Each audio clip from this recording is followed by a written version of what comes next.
Good afternoon, everyone. Today I'm chatting with Corey Diaz from Anfield Energy. In today's interview, we talk about the uranium market, what the Trump administration means for American-based uranium explorers and developers, and we get into what the roadmap looks like for Anfield Energy to get into production. All right, everybody, enjoy the interview. Corey, it's good to see you again. And you too. Thanks for having me. So let's start off talking about uranium. It seems to be on a bit of a rip, I guess we could say, crossing $80.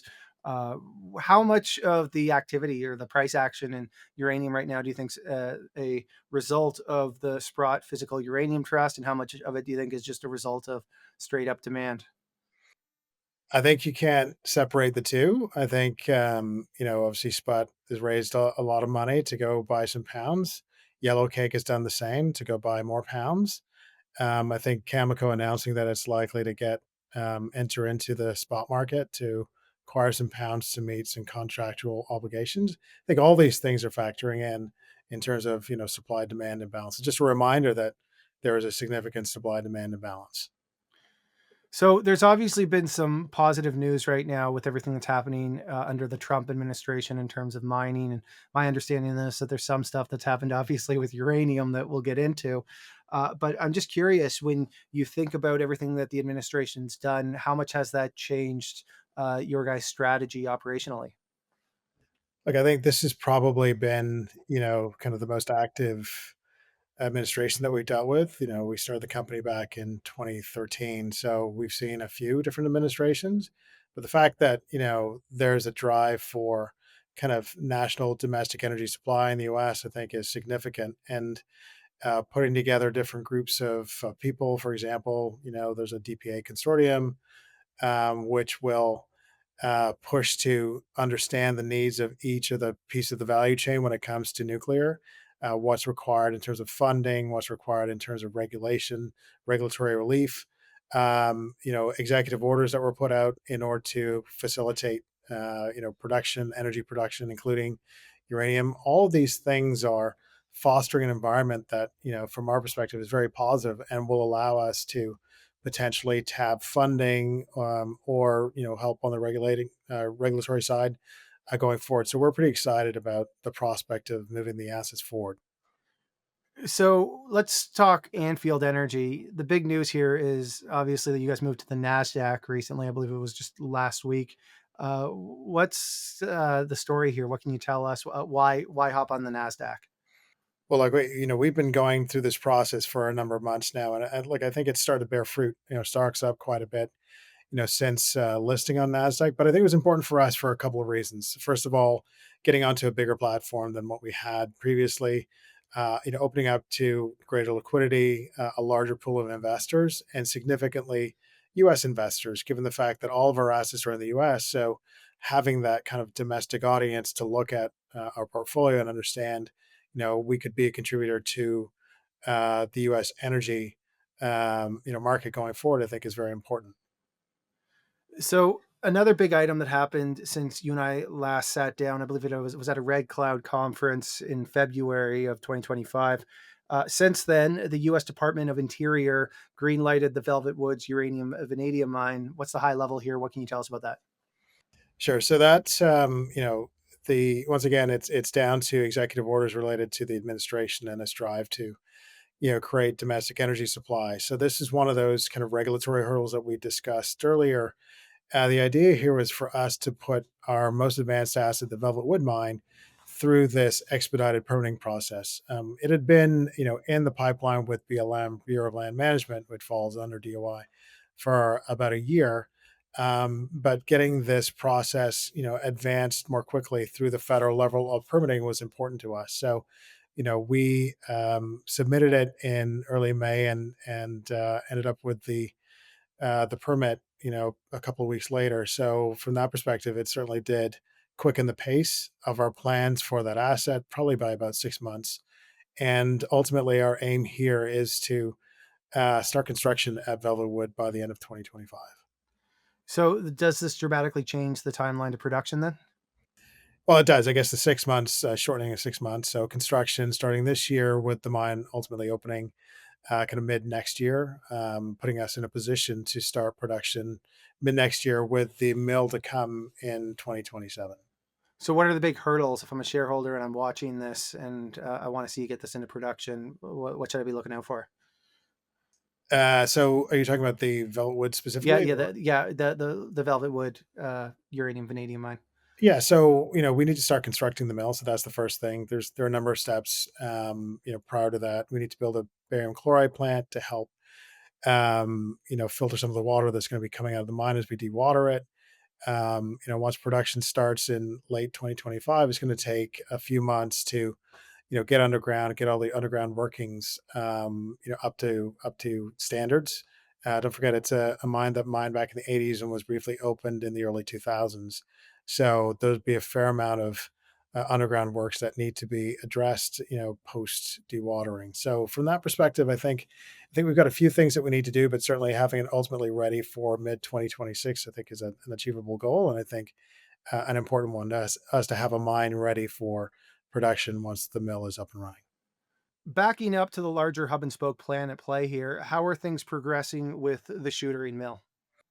So we are still in the review period for the radioactive materials license with the state of Utah. We're making good progress there. We have a third party reviewer helping out the state in order to accelerate that review process. We're aiming for a Q1 review completion and hopefully get the license soon thereafter, the license approval soon thereafter. After which we'll look to start construction probably towards the second half of 2026 with an ultimate completion of that construction or refurbishment in early 2027 with production to start soon thereafter. So 2027 mill restart is our target at the moment. So, you guys also recently announced approval for a drill program at a new, we'll call it a spoke in the system at the JD7 mine. What's the plan here? Well, so just as a reminder, JD7 is part of the West Slope complex that we acquired back in 2018 from Cotter Corporation, consisting of 9 different mines.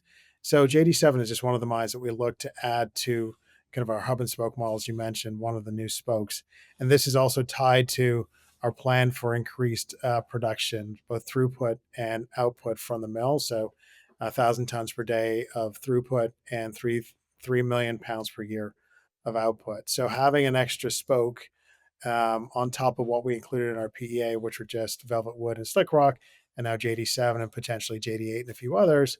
The idea is to create enough spokes to fill the mill. So the drill program is essentially outlining, part of our mine plan. So we're doing mine planning at this point. After which we'll put a plan of operations in place, which will be submitted to the federal government for review, and then we can start the process of opening up that mill. That mine. The good thing about the JD mines and some of these Colorado mines is that there's not a lot of there's not a lot of costs associated with restarting them.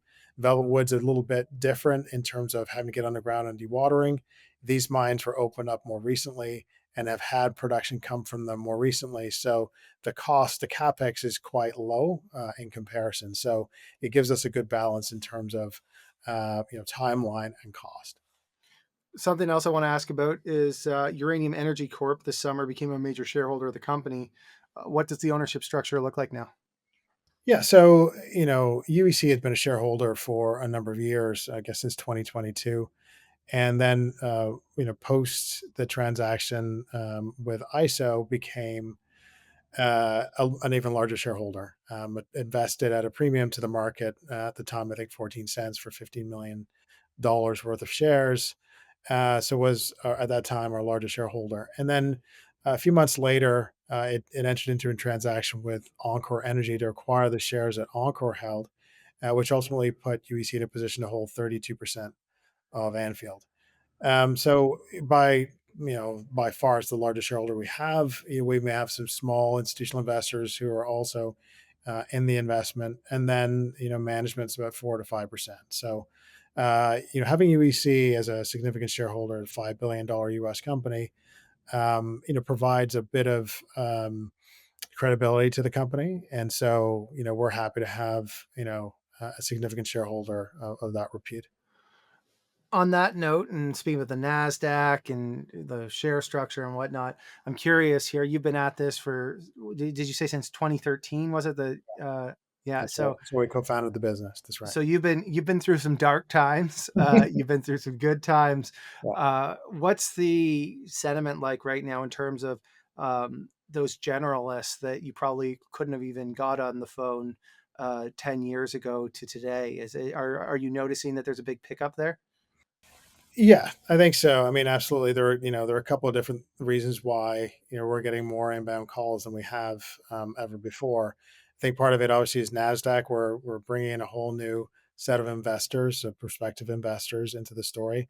But I think also the sentiment in the market, whether it's administration being driving it, or looking at AI and data centers, that brings in a whole other kind of pool of prospective investors who are curious about, now curious about energy, what's required for AI, what's required for data centers, who may not have taken an interest in the sector in the past. So it is, there are different drivers for the new investor group, or groups, but certainly all tied to energy, and certainly, we're part of that mix going.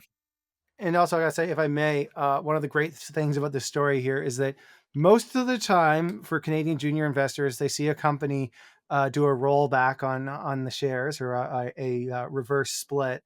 Yeah, It works out against their favor. It's usually, yeah, you know how it is. A company does a rollback, and then there's some big financing, and yeah. shareholders end up getting. In this case here, the share price is up really since you've done the rollback. So I congratulate you on that. Oh, And, thank you. Yeah. Well, and we had a purpose, right? I guess that's a lot of times, junior companies may not have a purpose behind the rollback outside of kind of just trying to create, almost a new company. And I think we were very clear from the beginning that a rollback was strictly tied to, qualification for the NASDAQ. So, we were pretty consistent in that regard, and it seems to have paid off so far, knock on wood. all right, well, Corey, thanks so much for hopping on here. It's always a pleasure when we get to speak, and we'll be watching you guys closely here. I think that you guys are one of those stories that any uranium investor wants to keep an eye on because of everything that's happening with the Trump administration. Heck, just yesterday, it seemed like on live TV, Trump found out that the U.S. gets a lot of their enriched uranium from Russia. So who knows what the next couple of weeks are going to look like? But I appreciate you taking the time to hop on here, and let's do this again once you guys get a little bit more news. Sounds good. Thanks for your time. All right, everybody, thank you for watching. If you enjoyed this interview, do me a favor, smash that like button, subscribe, and ring that notification bell. All right, everybody, thanks for watching.